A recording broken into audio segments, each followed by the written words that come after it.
পাহাড়ে অনেক জায়গায় যাওয়া যায়, অনেক সুন্দর ভিউ পাওয়া যায়, অনেক জনপ্রিয় পর্যটন কেন্দ্রও আছে। কিন্তু কিছু কিছু জায়গা থাকে যেখানে পৌঁছে মনে হয় এখানে আসার জন্যই হয়তো এতদিন অপেক্ষা করছিলাম। মায়াবতীর অদ্বৈত আশ্রম ঠিক তেমনই একটি জায়গা। আজ আমি আপনাদের নিয়ে এসেছি উত্তরাখণ্ডের কুমায়ুন পাহাড়ের বুকে অবস্থিত মায়াবতীর অদ্বৈত আশ্রমে। এখানে আসার পথটাই যেন একটা আলাদা গল্প। পাহাড়ি রাস্তা ধরে ধীরে ধীরে ওপরে উঠতে উঠতে মনে হচ্ছিল আমরা যেন কেবল একটি জায়গার দিকে নয়, বরং একটা অন্যরকম অনুভূতির দিকে এগিয়ে চলেছি। রাস্তার দুপাশে সবুজে মোড়া পাহাড়, দূরে মেঘের আড়ালে লুকিয়ে থাকা পর্বতশৃঙ্গ, মাঝে মধ্যে ছোট ছোট পাহাড়ি গ্রাম আর খুব সাধারণ জীবনযাপন করা মানুষজন। সব মিলিয়ে পুরো পথটাই যেন একটা জীবন্ত ছবির মতো। এখানে শহরের মতো হর্নের শব্দ নেই, তারা নেই, ব্যস্ততা নেই, আছে শুধু নীরবতা আর প্রকৃতির মৃদু সঙ্গীত। মায়াবতীতে পৌঁছে প্রথম যে জিনিসটা আমাকে সবচেয়ে বেশি স্পর্শ করলো সেটা হলো এখানকার শান্তি।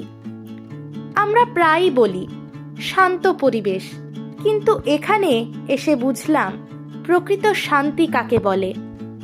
এমন এক নীরবতা যা কানে নয়, সরাসরি মনকে ছুঁয়ে যায়। অদ্বৈত আশ্রমের চারপাশে দাঁড়িয়ে যখন দূরের পাহাড়গুলোর দিকে তাকিয়ে থাকবেন, তখন হয়তো আপনিও আমার মতো কিছুক্ষণ চুপ করে যাবেন। কারণ এই সৌন্দর্যকে ভাষায় প্রকাশ করা খুব কঠিন। চারদিকে শুধু সবুজ আর সবুজ। পাহাড়ের গায়ে হালকা কুয়াশা ভেসে বেড়াচ্ছে, বাতাসে পাইন গাছের গন্ধ, আর সেই ঠান্ডা হাওয়া যেন মনের ভেতরে জমে থাকা ক্লান্তিগুলোকে ধীরে ধীরে দূরে সরিয়ে দিচ্ছে। এখানকার মানুষগুলোকে আমার খুব ভালো লেগেছে। তাদের জীবন খুব সাধারণ, কিন্তু সেই সাধারণ জীবনের মধ্যেই একটা অদ্ভুত তৃপ্তি আছে। মুখে আন্তরিক হাসি, কথাবার্তায় সরলতা আর অতিথিদের প্রতি সম্মান। এসব জিনিস আজকাল খুব বেশি দেখা যায় না। অনেকেই পাহাড়ে আসেন ছবি তুলতে, ভিডিও বানাতে বা কয়েকটা দিন কাটাতে, কিন্তু মায়াবতী এমন একটি জায়গা যেখানে আপনি শুধু ঘুরতে আসবেন না, নিজেকেও একটু নতুন করে চিনবেন। এখানে বসে থাকলে মনে হয় জীবনে কত অপ্রয়োজনীয় চিন্তা আমরা বয়ে বেড়াই, আর প্রকৃতি কত সহজভাবে আমাদের শেখায় শান্তিতে বাঁচতে হলে খুব বেশি কিছুর প্রয়োজন হয় না। স্বামী বিবেকানন্দের আদর্শে প্রতিষ্ঠিত এই আশ্রমের প্রতিটি কোণ যেন সেই ভাবনারই প্রতিফলন। এখানে কোনো জাঁকজমক নেই, কিন্তু আছে গভীরতা। এখানে কোনো কোলাহল নেই, কিন্তু আছে এক অদ্ভুত আকর্ষণ। এখানে কোনো বাহুল্য নেই, কিন্তু আছে এক অসীম সৌন্দর্য। আমি যখন আশ্রমের সামনে দাঁড়িয়ে দূরের পাহাড়গুলোর দিকে তাকিয়েছিলাম, তখন মনে হচ্ছিল সময় যেন একটু থেমে গেছে। না ছিল কোনো দুশ্চিন্তা, না ছিল কোনো তারা, শুধু ছিল প্রকৃতি, পাহাড় আর এক রাস শান্তি। যদি আপনি কখনো এমন কোনো জায়গার খোঁজ করেন যেখানে গিয়ে কয়েকটা মুহূর্তের জন্য হলেও নিজেকে হালকা মনে হবে, যেখানে প্রকৃতির সঙ্গে সত্যিকারের সময় কাটানো যাবে, তাহলে আমি বলবো জীবনে অন্তত একবার মায়াবতীর অদ্বৈত আশ্রমে অবশ্যই আসুন। হয়তো এখানকার পাহাড়, এখানকার বাতাস, এখানকার নীরবতা আপনার মনেও এমন কিছু স্মৃতি রেখে যাবে যা আপনি বহু বছর পরেও ভুলতে পারবেন না।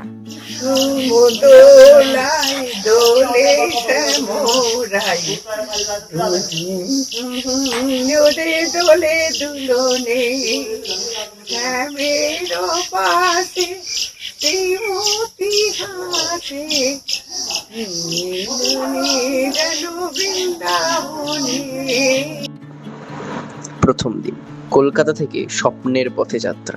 আজ সেই প্রতীক্ষিত দিন। বহুদিনের পরিকল্পনা, অপেক্ষা আর উত্তেজনার অবসান ঘটিয়ে আমরা কলকাতা থেকে শুরু করছি এক অসাধারণ হিমালয় সফর। স্টেশনের ব্যস্ত ভিড়, চায়ের কাপ থেকে উড়ে আসা ধোঁয়া, ট্রেনের হুইসেল আর যাত্রীদের মুখে আনন্দের ছল, সবকিছু মিলিয়ে এক অন্যরকম অনুভূতি। কারণ আজ আমরা শুধু একটি জায়গায় যাচ্ছি না, আমরা চলেছি হিমালয়ের কোলে, শান্তির খোঁজে, প্রকৃতির খোঁজে, নিজের খোঁজে। ট্রেন ধীরে ধীরে কলকাতাকে পিছনে ফেলে এগিয়ে চলবে উত্তরের পথে। জানালার বাইরে বদলে যেতে থাকবে দৃশ্যপট। শহর থেকে গ্রাম, গ্রাম থেকে বিস্তীর্ণ মাঠ, আর আমরা প্রত্যেকেই মনে মনে গুনতে থাকবো সেই মুহূর্তের অপেক্ষা, যখন প্রথম পাহাড় চোখে পড়বে। আজকে রাতটা ট্রেনেই, কিন্তু এই রাত শুধু এক যাত্রার রাত নয়, বরং আগামী কয়েক দিনের অসাধারণ অভিজ্ঞতার স্বপ্নে ভরা এক রাত। দ্বিতীয় দিন বেরেলি থেকে শ্যামলাতলা। শান্তির প্রথম স্পর্শ, ভোরের আলো ফুটতেই আমরা পৌঁছে যাব বেরেলি স্টেশনে। এখান থেকে শুরু হবে আসল পাহাড় যাত্রা। টনকপুরের দিকে এগোতে এগোতে ধীরে ধীরে বদলে যাবে চারপাশের পরিবেশ। সমতলের রাস্তা ছেড়ে যখন পাহাড়ি পথ শুরু হবে, তখন প্রত্যেকটা বাঁক যেন নতুন একটা দৃশ্য উপহার দেবে। দূরে সবুজ পাহাড়, মাঝে মাঝে ছোট্ট গ্রাম, পাহাড়ি মানুষের সরল জীবন, রাস্তার ধারের পাইন আর দেবদারুর শাড়ি, সব মিলিয়ে মনে হবে যেন কোনো সিনেমার মধ্যে দিয়ে চলেছি। সন্ধ্যার দিকে পৌঁছে যাব শ্যামলাতলা রামকৃষ্ণ মিশনে। হ্রদের ধারে অবস্থিত এই আশ্রমে সৌন্দর্য ভাষায় প্রকাশ করা কঠিন। সূর্য যখন পাহাড়ের আড়ালে হারিয়ে যাবে, তখন হ্রদের জলে তার শেষ আলো পড়ে এক অপূর্ব দৃশ্য তৈরি করবে। সেই মুহূর্তে মনে হবে শহরের হাজারো আলো এই দৃশ্যের সামনে ম্লান। তৃতীয় দিন শ্যামলাতালের নীরবতার মধ্যে এক সম্পূর্ণ দিন। আজ কোনো তাড়া নেই, কোনো ব্যস্ততা নেই। আজকের দিনটা শুধুই প্রকৃতির সঙ্গে কাটানোর দিন। ভোরবেলা ঘুম ভাঙবে পাখির ডাক আর পাহাড়ি বাতাসের স্পর্শে। আশ্রমের চারপাশে হাঁটতে বেরোলেই দেখা যাবে শান্ত হ্রদের জলে পাহাড়ের প্রতিবিম্ব। এখানে দাঁড়িয়ে থাকলে মনে হয় সময় যেন ধীরে চলতে শুরু করেছে। চারপাশের নিস্তব্ধতা এতটাই গভীর যে নিজের হৃদস্পন্দনও যেন শোনা যায়। দিনভর আশ্রমের পরিবেশ, প্রকৃতির সৌন্দর্য এবং পাহাড়ের শান্তি মনকে এক অদ্ভুত প্রশান্তিতে ভরিয়ে দেবে। আজকের দিন শেষে হয়তো আপনার মনে হবে জীবনে এতদিন যা খুঁজছিলেন তার কিছুটা উত্তর যেন এই পাহাড়ের নীরবতার মধ্যেই লুকিয়ে আছে। চতুর্থ দিন মায়াবতীর পথে মেঘের রাজ্যে প্রবেশ। আজ আমরা চলেছি এই সফরের অন্যতম আকর্ষণ মায়াবতীর অদ্বৈত আশ্রমের দিক। সকালে যাত্রা শুরু করার পর থেকেই রাস্তার প্রতিটি বাঁক নতুন নতুন বিস্ময় উপহার দেবে। কোথাও পাহাড়ের বুক চিরে চলে যাওয়া সরু রাস্তা, কোথাও মেঘে ঢাকা উপত্যকা, কোথাও বা দূরে দেখা যাবে বরফে মোড়া শৃঙ্গ। যতই মায়াবতীর দিকে এগোবো, ততই চারপাশের পরিবেশ বদলাতে থাকবে। মনে হবে যেন প্রকৃতি ধীরে ধীরে তার সবচেয়ে সুন্দর রূপটি আমাদের সামনে উন্মোচন করেছে। মায়াবতী শুধু একটি আশ্রম নয়, এটি একটি অনুভূতি। এটি এমন একটি স্থান যেখানে পৌঁছে অনেকেই নিজের অজান্তেই চুপ করে যান, কারণ এখানে এসে কথা বলার চেয়ে প্রকৃতিকে অনুভব করাই হয়তো বেশি গুরুত্বপূর্ণ হয়ে ওঠে। রাত্রিবাস হবে মায়াবতীর অথবা লোহাঘাটে, আর পাহাড়ের ঠান্ডা বাতাসে আজকের রাতটা হয়ে উঠবে স্মরণীয়। পঞ্চম দিন মায়াবতীর নীরবতায় হারিয়ে যাওয়ার দিন। আজকে পুরো দিনটাই কাটবে মায়াবতীর অদ্বৈত আশ্রমে। আর বিশ্বাস করুন, এই জায়গাটিকে একদিনে দেখার নয়, অনুভব করার। সকালে যখন জানালা খুলবেন, তখন দূরের পাহাড় আর মেঘের যেন আপনাকে স্বাগত জানান। এখানে কোনো হর্ন নেই, কোনো বাজারের কোলাহল নেই, আছে শুধু পাহাড়ি বাতাস, পাখির ডাক আর গভীর নীরবতা। স্বামী বিবেকানন্দের ভাবনায় গড়ে ওঠা এই আশ্রমে হাঁটতে হাঁটতে মনে হবে যেন ইতিহাসের কোনো জীবন্ত অধ্যায় প্রবেশ করেছে। আশ্রমের প্রতিটি কোণ, প্রতিটি পথ, প্রতিটি গাছ যেন একটি গল্প বলে। এখানে কিছুক্ষণ চুপ করে বসে থাকলেই বোঝা যায় শান্তি কোনো জিনিস নয়, শান্তি একটি অনুভূতি, আর সে অনুভূতির নামই মায়াবতী। ষষ্ঠ দিন চৌকড়ি, যেখানে আকাশ ছুঁয়ে যায় পাহাড়। আজ আমরা রওনা হব চৌকড়ির উদ্দেশ্যে। পথের প্রতিটি মুহূর্ত যেন একটি চলমান পোস্টকার্ড।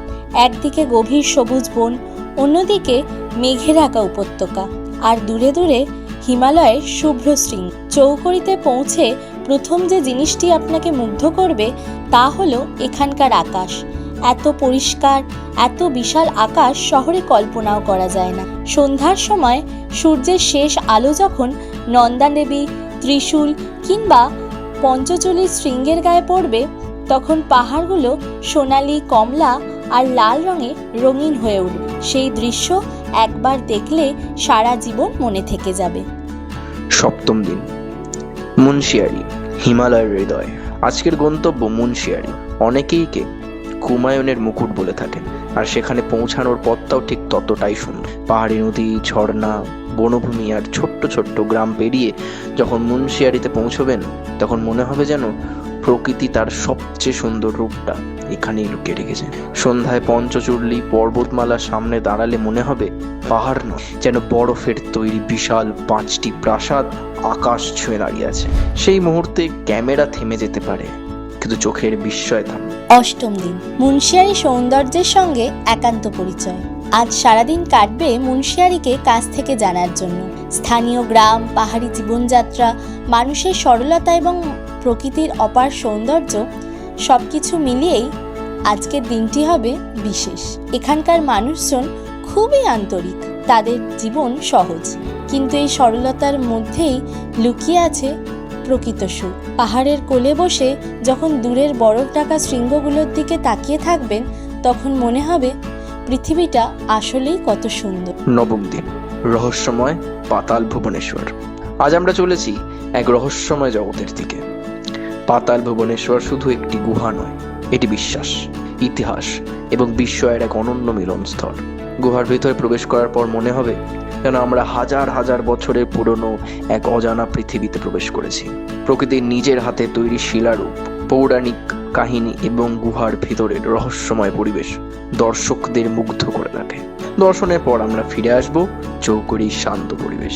দশম দিন, কৌশানী, সূর্যোদয়ের রাজধানী। আজ আমরা পৌঁছাবো কৌশানীতে। অনেকে একে ভারতের সুইজারল্যান্ড বলে থাকেন। ভোরের সূর্যোদয়ের সময় হিমালয়ের ওপর প্রথম আলো পড়ার দৃশ্য দেখার জন্য পৃথিবীর নানা প্রান্ত থেকে মানুষ এখানে আসেন। মনে হবে সূর্য নিজ হাতে বরফ ঢাকা শৃঙ্গগুলিকে সোনার রঙে রাঙিয়ে দিয়েছে। আজকের প্রতিটি মুহূর্ত হবে ক্যামেরা বন্দি করার মতো। একাদশ দিন, দেবভূমির আধ্যাত্মিক স্পর্শ। আজ আমরা দর্শন করব গোলু দেবতা, কাঁসার দেবী এবং সারদা মিশন। কাঁসার দেবীর পাহাড় চূড়ায় দাঁড়িয়ে নিচের উপত্যকার দিকে তাকালে মনে হবে পৃথিবীটা যেন অনেক ছোট্ট হয়ে গেছে। চারিদিকে পাহাড়, মেঘ আর অদ্ভুত এক শান্ত পরিবেশ। দিনের শেষে পৌঁছে যাব আলমোড়ায়, কুমায়ুনের অন্যতম ঐতিহ্যবাহী পাহাড়ি শহরে। দ্বাদশ দিন, ইতিহাস, সাধনা আর স্মৃতির দিন। আজকের দিনটি হবে আলমোড়ার ঐতিহ্য ও আধ্যাত্মিকতার সঙ্গে পরিচিত হওয়ার দিন। জ্ঞানবৃক্ষ, কারবালা, রামকৃষ্ণ মিশন এবং আরও বহু গুরুত্বপূর্ণ স্থান ঘুরে দেখব আমরা। এই কয়েকদিনের সফরে আমরা শুধু পাহাড় দেখিনি, আমরা অনুভব করেছি এক অন্যরকম দিন। সন্ধ্যার দিকে লালকুয়া স্টেশনের পথ ধরে যাত্রা শুরু হবে। ফেরার পথ শুরু হলেও পাহাড় তখনও আমাদের মন ছাড়বে না। আজকের মতো এখানেই শেষ করছি। পাহাড়ের এই শান্ত সকাল আর মায়াবতীর এই অপার সৌন্দর্য আপনাদের সঙ্গে ভাগ করে নিতে পেরে সত্যিই ভালো লাগলো। আবার দেখা হবে নতুন কোনো পথের গল্প নিয়ে, নতুন কোনো পাহাড়ের ডাকে। ততদিন ভালো থাকুন, সুস্থ থাকুন আর পৃথিবীর সুন্দর জায়গাগুলোকে নিজের চোখে দেখার স্বপ্ন দেখা কখনো বন্ধ করবেন না। নমস্কার।